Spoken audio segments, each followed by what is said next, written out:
It is 300 kilometers across. The asteroid is thought to have been about 22 to 25 kilometers across in size. That is a huge rock, and that rock was going at something like 70,000 to 100,000 kilometers an hour when it hit the Earth, and it went off with the force, we think, of about 5 trillion atomic bombs. It blew a hole in the Earth's surface here, some 70 kilometers deep, and out of that hole erupted molten rock. So this was a gigantic explosion. But at that time, there was no life on Earth except for germs, except for bacteria. So it did not cause, it did not cause a great extinction like the dinosaurs much later. Now, we're going to walk down to the river, and I'm going to give you a demonstration of what happens when an asteroid hits a planet like ours. Let's go down to the river, and you can all sit down on the grass. Of this asteroid, which is a rock from space, brought the gold that was lying deep down in the earth to the surface and created South Africa's gold wealth. Now that was a good story and a bad story, because with the gold that came to the surface was the development of racial capitalism, of white capitalism, to employ migrant black workers to dig the gold out of the ground. And that became one of the foundations of apartheid. Now, I have written 13 books so far, and I'm busy on a 14th one now. And it will be the story, the socio-economic and political story of the Vredefort Dome, and why it happened 2 billion years ago, but it helped to create the socio-economic conditions that we have in this country today through the factor of gold mining. I'm going to throw this once more. You can watch it again.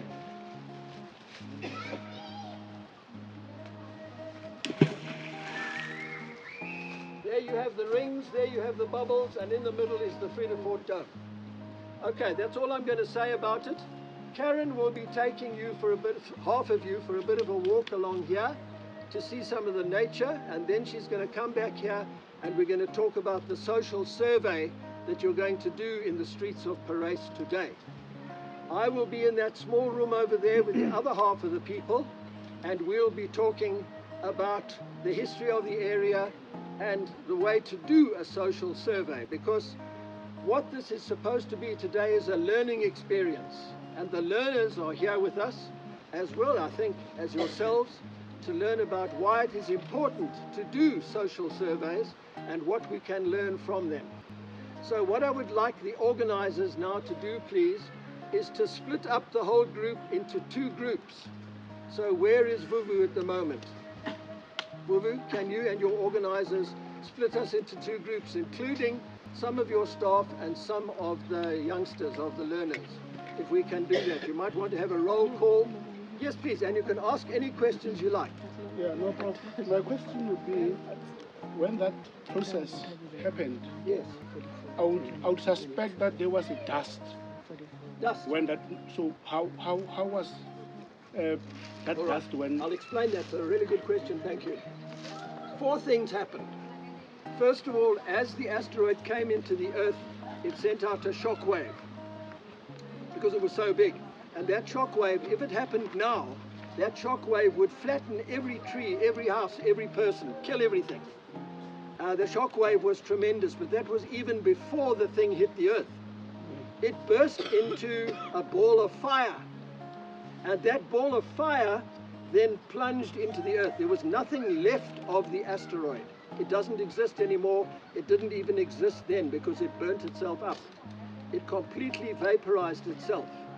Now from that ball of fire came all of those rocks and things that went up into the atmosphere, and they fell back to Earth burning. So it created a firestorm. So the first thing that happened was the shock wave.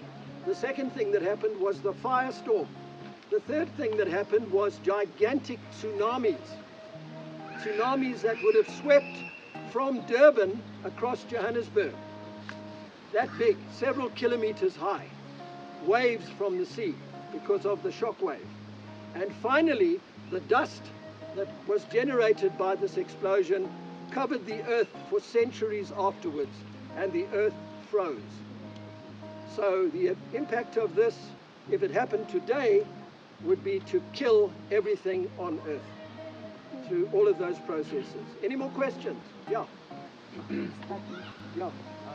When the dust came up, how, for example, electric items Yes. so it also led to the freezing of the earth. Was it also part of the mass extinction? There was no mass extinction at that time because life had not really evolved on Earth. There were only bacteria, and the bacteria would have survived that impact. That's a good question too, thank you. Oh, Prof, thank you very much. Is there any possibility again that what happened in the past or what you are telling us now, can it happen again? Yes, it can happen again.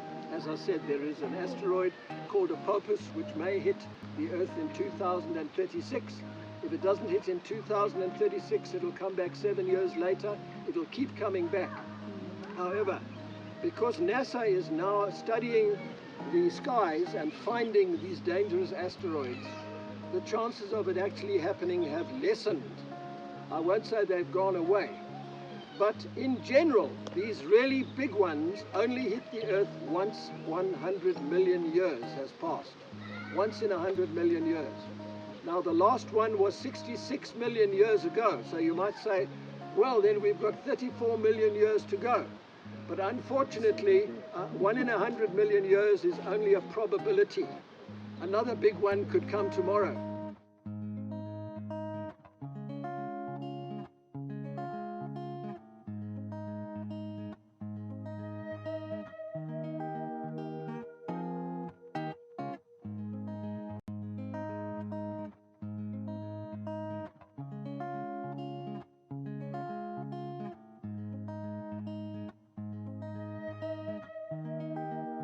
That protects you. And what does this Bill of Rights say? Let's have a look at it. Firstly, it says that you have the right to housing. Do you all feel you have a right to housing if you've got a nice house to live in? Not necessarily. Secondly, to health care. What are your hospitals like? Can you go to a hospital and get good treatment? You're not sure. Thirdly, the right to food. How many people are starving? They don't have any money, they can't buy food. Next, the right to education.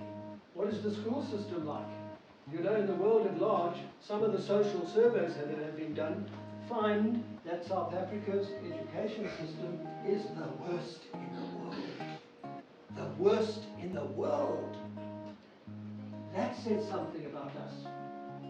There are something like 167 countries that have been surveyed, and we came up as about 158, 159. Because our teachers don't know what they're doing. Because the schools are badly run. Because there are pit toilets where children can fall in and drown. Our schools are in a terrible state. And that is where people are getting their education. So do you really have a right to a good education? You've got to do something about it, all right? So then we come to social security. Crime. Are you safe in the streets? We've got several people working for us here, and every single one has had his cell phone stolen on the streets. We can't communicate with them because their cell phones are being stolen. That's shocking. And it's not just cell phones. You can be stabbed, you can be gunned down, you can be hijacked, you can be kidnapped. Crime is a big problem in this country at the moment. It's not the worst country in the world for crime, but it's getting there. Okay, the right to work. You have a right to work. Does it mean that you find work? Not necessarily. You have a right to go and offer yourself for work, but are you getting work? Something like 50% of the population is unemployed.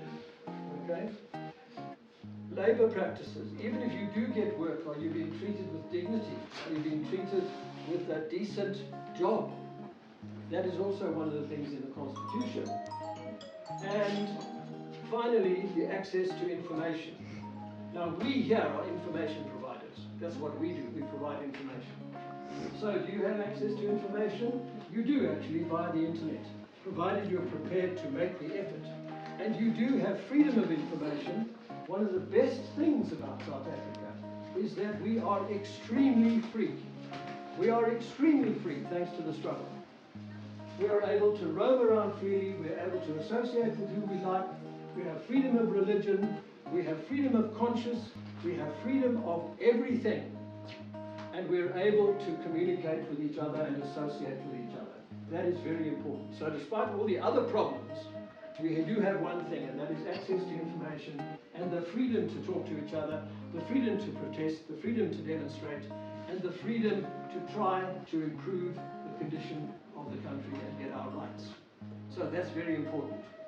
Now, in the end, what we're talking about here is a decent standard of living and to live with dignity and respect. The problem with apartheid was that people who are black people or colored people or Indian people were treated with no respect. And that is shocking. You're a person, you're a human being, you deserve respect. And one of the issues that people really got angry about was the failure to respect them in their jobs, in their workplace, at home, in the streets, where they could be locked up for simply looking at a policeman. Okay.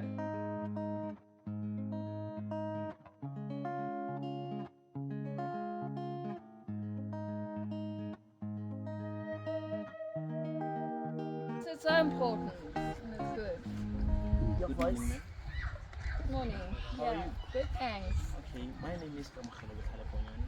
I'm a student researcher from CDP High School, and we're running a small survey based on the human rights, which will be celebrated tomorrow on the 21st of March. Now, what we're doing is a small survey based on human rights. So, can you please answer the question? Will you be interested to participate in our survey? And please also know that you are allowed to give your personal details. If you don't want to, it's fine. And please also take note that you will be recorded. If you don't want to be recorded, it's still fine. So will you be interested to take part in my survey?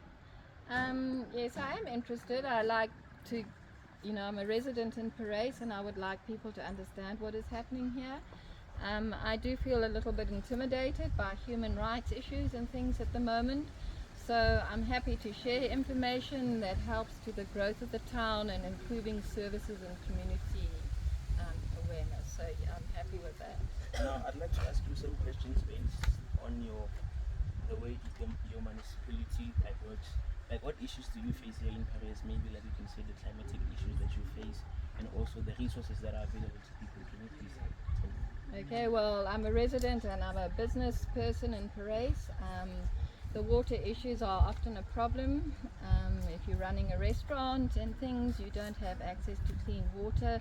So as far as tourism and providing a good service to tourists that are coming without water, it can be difficult. Also the guest houses, it's very difficult to maintain a service of standard without clean water.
My name is Robben and I'm from the CDT High School from Vredefort district.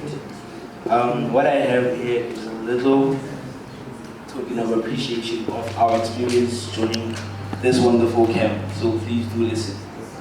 Now, what I have learned, it has been quite an exquisite experience. South Africa became a democratic country during 1994, the year of happiness and freedom. Today, the injustices of our past still haunt us. Why? Why do we not have equality? Why can't we be a fair society? Why can't we be a socially cohesive society? Why do we only fight for personal or political gain? Our country's composition can be better understood through the commemoration of a rainbow nation, that South Africa belongs to all those who live in it. Injustices of today, being poverty, has consumed our communities. Injustices of today, being unemployment, has caused people to lose hope. I refuse to take this lying down because I am tired. I am tired of these stories that our governments and our presidents tell us because they put us back to sleep saying that they will help us and that it will be okay. But they don't. I choose to fight for my freedom. Come hell or high water, I will fight. And to you as students, that step is taken so that you can be treated as human beings. Now, realize that this particular event I referred to, and many others in the past, they have taken us to a point where you are now here, and I use the phrase that is usually used in many places when they say we stand on the shoulders of great giants. You know who we are, you know how far we've come. It's for you to take the baton and take this nation forward in whatever shape or form. We all have different talents. And I also like to say, nobody said to any child, and they shouldn't say that to any child, you have one talent. Nobody said that you will be skilled in one thing. You can be skilled in many things, but it's through your life, through your journey.